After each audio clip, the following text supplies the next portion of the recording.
नमस्कार। मैं दीपक कुमार, सहायक आचार्य EFM राजकीय महाविद्यालय बारा।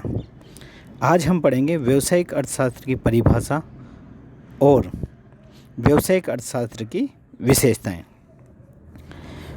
विकास की प्रारंभिक अवस्था में व्यवसाय एवं उद्योगों का आकार छोटा, प्रबंध सरल एवं समस्याएं सीमित थी। अतः व्यवसाय में व्यवहारिक आर्थिक सिद्धांतों का प्रयोग नगण्य था। परंतु आजकल व्यवसायों के निरंतर बढ़ते आकार और प्रबंध की जटिलताओं के कारण प्रबंधकीय समस्याओं के विश्लेषण एवं समाधान में व्यावसायिक अर्थशास्त्र का भी काफ़ी प्रयोग होने लगा है। व्यावसायिक अर्थशास्त्र को कई विद्वान प्रबंधकीय अर्थशास्त्र के नाम से पुकारना ज़्यादा पसंद करते हैं। ये दोनों एक दूसरे के पर्यायवाची बन गए हैं। अतः दोनों का अर्थ, परिभाषाएं और क्षेत्र वही है। केवल शब्दों का हेरफेर होने से विद्यार्थियों को नाम के भ्रम में नहीं पड़कर वस्तु सत्य को स्वीकार करना चाहिए। व्यावसायिक अर्थशास्त्र अथवा प्रबंधकीय अर्थशास्त्र का अर्थ। तो सबसे पहले हम देखेंगे व्यावसायिक अर्थशास्त्र का अर्थ एवं परिभाषाएं। व्यावसायिक अर्थशास्त्र का अभिप्राय व्यवहारिक अर्थशास्त्र की उस शाखा से है जिसके अंतर्गत व्यावसायिक संगठनों एवं उद्योगों की प्रबंधकीय समस्याओं के विश्लेषण एवं समाधान के लिए आर्थिक सिद्धांतों एवं अवधारणाओं का व्यवहारिक प्रयोग किया जाता है। देखिए, इसको दोबारा देखिए। व्यावसायिक अर्थशास्त्र का अभिप्राय व्यवहारिक अर्थशास्त्र की उस शाखा से है जिसके अंतर्गत व्यावसायिक संगठनों एवं उद्योगों की प्रबंधकीय समस्याओं के विश्लेषण एवं समाधान के लिए आर्थिक सिद्धांतों एवं अवधारणाओं का व्यवहारिक प्रयोग किया जाता है। इसे हम व्यावसायिक समस्याओं के समाधान, भावी नियोजन एवं प्रबंध के निर्णयों में प्रयुक्त होने वाला अर्थशास्त्र भी कहते हैं। दूसरे शब्दों में भी इसे परिभाषित किया जा सकता है। व्यावसायिक अर्थशास्त्र अर्थशास्त्र की वह विशिष्ट शाखा है जो निरपेक्ष सिद्धांतों और प्रबंधकीय व्यवहारों के बीच अंतराल को पाटने में पुल का काम करता है। दूसरे शब्दों में इसे दोबारा सुनिए। व्यावसायिक अर्थशास्त्र अर्थशास्त्र की वह विशिष्ट शाखा है जो निरपेक्ष सिद्धांतों और प्रबंधकीय व्यवहारों के बीच अंतराल को पाटने में पुल का काम करता है। व्यावसायिक अर्थशास्त्र व्यावसायिक व्यवहारों एवं आर्थिक सिद्धांतों का एक ऐसा उद्देश्यपूर्ण एकीकरण है जिससे प्रबंधकों को निर्णय लेने तथा भावी योजनाएं बनाने में मदद मिलती है। व्यावसायिक अर्थशास्त्र व्यावसायिक व्यवहारों एवं आर्थिक सिद्धांतों का एक ऐसा उद्देश्यपूर्ण एकीकरण है जिससे प्रबंधकों को निर्णय लेने तथा भावी योजनाएं बनाने में मदद मिलती है। इसकी कुछ प्रमुख परिभाषा विद्वानों ने दी है। व्यावसायिक अर्थशास्त्र के बजाय प्रबंधकीय अर्थशास्त्र शब्दों का प्रयोग किया है। इसको सरल शब्दों में भी कहा जा सकता है। प्रबंधकीय अर्थशास्त्र व्यवहारिक अर्थशास्त्र की वह शाखा है जिसके अंतर्गत व्यावसायिक संगठनों एवं उद्योगों की प्रबंधकीय समस्याओं के समाधान एवं भावी नियोजन निर्णयों के लिए आर्थिक विश्लेषण के उपकरणों, सिद्धांतों एवं धारणाओं का व्यवहारिक प्रयोग किया जाता है। प्रबंधकीय अर्थशास्त्र को कई विद्वानों ने परिभाषित किया है, जिनमें प्रमुख परिभाषाएं निम्न है। प्रोफेसर हेंस के अनुसार प्रबंधकीय अर्थशास्त्र व्यावसायिक निर्णयों में प्रयुक्त होने वाला अर्थशास्त्र है। यह अर्थशास्त्र की वह विशिष्ट शाखा है जो निरपेक्ष सिद्धांतों और प्रबंधकीय व्यवहारों के बीच अंतराल को पाटने में पुल का काम करती है। यह समस्याओं के स्पष्टीकरण, सूचनाओं के संगठन एवं मूल्यांकन तथा वैकल्पिक कार्य पद्धतियों की तुलना में आर्थिक विश्लेषण के उपकरणों के प्रयोग पर बल देती है। हेंस की इस परिभाषा में प्रबंध के अर्थशास्त्र को अर्थशास्त्र की एक विशिष्ट शाखा माना है जिसके अंतर्गत आर्थिक विश्लेषण के उपकरणों के द्वारा आर्थिक समस्याओं के समाधान का हल ढूंढा जाता है और उपयुक्त प्रबंधकीय निर्णय लिए जाते हैं। इस व्यावसायिक अर्थशास्त्र को स्पेंसर तथा सीगलमेन ने भी परिभाषित किया है। स्पेंसर तथा सीगलमेन के शब्दों में प्रबंधकीय अर्थशास्त्र आर्थिक सिद्धांतों तथा व्यावसायिक व्यवहारों का एक ऐसा उद्देश्यपूर्ण एकीकरण है जिससे प्रबंधकों को निर्णय लेने तथा भावी योजनाएं बनाने में सुविधा होती है।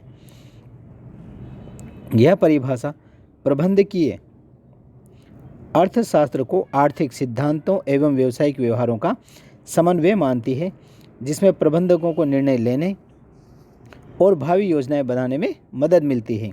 आजकल प्रबंधकों को अनेक वैकल्पिक पद्धतियों से तुलना कर उचित पद्धति का चुनाव करना पड़ता है। आर्थिक विश्लेषण की रीतियों से उपयुक्त योजनाएं बनानी पड़ती है। निर्णय और योजनाओं के साथ साथ समन्वय और नियंत्रण भी आवश्यक होता है। व्यावसायिक अर्थशास्त्र को जोएल डीन ने भी परिभाषित किया है। तो उनकी परिभाषा है, प्रबंधकीय अर्थशास्त्र का उद्देश्य यह बताना है कि व्यावसायिक नीतियों के निर्धारण में आर्थिक विश्लेषण का उपयोग कैसे हो सकता है। मैकनेयर एवं मेरियम ने बहुत ही सरल शब्दों में इस प्रबंधकीय अर्थशास्त्र को परिभाषित किया। उनके अनुसार प्रबंधकीय अर्थशास्त्र के अंतर्गत व्यावसायिक परिस्थितियों के विश्लेषण के लिए अर्थशास्त्रीय विचार पद्धतियों का उपयोग किया जाता है।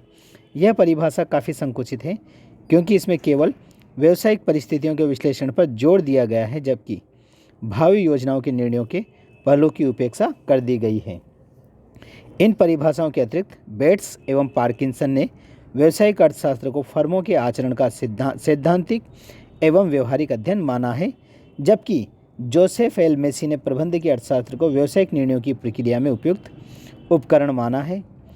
और प्रोफेसर बामोल ने प्रबंधकीय अर्थशास्त्र के बारे में कहा है कि प्रबंधकीय अर्थशास्त्र की वह विशिष्ट शाखा है जिसमें फर्म के आचरण का विश्लेषण आर्थिक धारणाओं के आधार पर कार्यात्मक अनुसंधान में प्रयुक्त विधियों की सहायता से किया जाता है, ताकि सम्यक निर्णय लिए जा सकें। बामोल की परिभाषा को दोबारा समझिए। प्रोफेसर बामोल के मतानुसार प्रबंधकीय अर्थशास्त्र की वह विशिष्ट शाखा है जिसमें फर्म के आचरण का विश्लेषण आर्थिक धारणाओं के आधार पर कार्यात्मक अनुसंधान में प्रयुक्त विधियों की सहायता से किया जाता है, ताकि सम्यक निर्णय लिया जा सके। उपरोक्त परिभाषाओं के आधार पर व्यावसायिक अर्थशास्त्र या प्रबंधकीय अर्थशास्त्र की निम्न विशेषताएं प्रकट होती हैं। प्रबंधकीय अर्थशास्त्र की परिभाषाओं के विश्लेषण से इसकी जो विशेषताएं दृष्टिगोचर होती है वो निम्न हैं। तो इनमें पहली विशेषता जो है वो है व्यष्टि अर्थशास्त्र प्रकृति। चूँकि प्रबंधकीय अर्थशास्त्र व्यक्तिगत फर्मों की समस्याओं, घटनाओं तथा उनसे संबंधित कार्यों का विश्लेषण कर उनकी नीतियों का निर्धारण करता है, निर्णय लेता है अथवा भावी नियोजन करता है, अतः यह व्यष्टि अर्थशास्त्र या सूक्ष्म अर्थशास्त्र के अंतर्गत आता है। प्रबंधकीय अर्थशास्त्र संपूर्ण अर्थव्यवस्था का एक इकाई के रूप में समग्र विश्लेषण नहीं है, अपितु व्यक्तिगत फर्मों का अध्ययन मात्र है। इसकी दूसरी विशेषता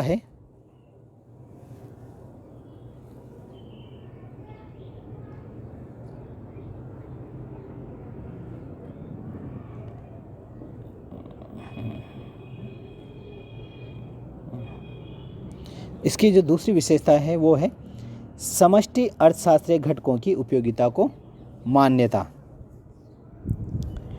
यद्यपि प्रबंधकीय अर्थशास्त्र को प्रकृति व्यष्टि मूलक है, किंतु प्रबंधकीय अर्थशास्त्री व्यक्तिगत फर्मों के व्यावसायिक निर्णयों भावी योजनाओं में समष्टि मूलक तत्वों, व्यापार चक्रों, राष्ट्रीय आय, मौद्रिक नीति, विदेशी व्यापार, मूल्य स्तर, राजकोषीय नीति आदि की उपेक्षा नहीं कर सकता, क्योंकि ये तत्व बाह्य होते हुए भी फर्म के निर्णयों पर गहरा प्रभाव डालते हैं। अतः प्रबंधकीय अर्थशास्त्र में इन समष्टि मूलक पहलुओं का भी वैज्ञानिक विश्लेषण कर लाभदायक समायोजन करने का प्रयास किया जाता है। तीसरा बिंदु है इसका या तीसरी विशेषताएं हैं वो है फर्म के सिद्धांत अथवा फर्म के अर्थशास्त्र से संबंधित। चूँकि प्रबंधकीय अर्थशास्त्र की विशेष सामग्री फर्म के सिद्धांत से जुड़ी हुई है, अतः फर्म के सिद्धांत में जिन आर्थिक सिद्धांतों, धारणाओं एवं विश्लेषण विधियों का प्रयोग किया जाता है, प्रबंधकीय अर्थशास्त्र भी उन सभी का प्रयोग करता है, जिसमें लागत एवं आगम विश्लेषण, मांग एवं पूर्ति विश्लेषण, उत्पादन मात्रा एवं मूल्य निर्धारण, लाभ अधिकरण, फर्म का अनुकूलतम स्तर आदि उल्लेखनीय है। इसके अंतर्गत वितरण के लाभ सिद्धांत का तो समावेश होता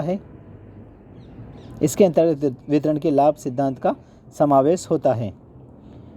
इसकी चौथी विशेषता है वो है निर्देशात्मक अथवा निर्धारक प्रकृति।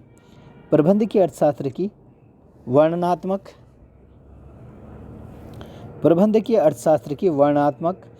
अर्थशास्त्रीय प्रकृति नहीं होकर निर्देशात्मक अर्थशास्त्रीय प्रकृति है, अर्थात यह वर्णनात्मक अर्थशास्त्र न होकर निर्देशात्मक अर्थशास्त्र है।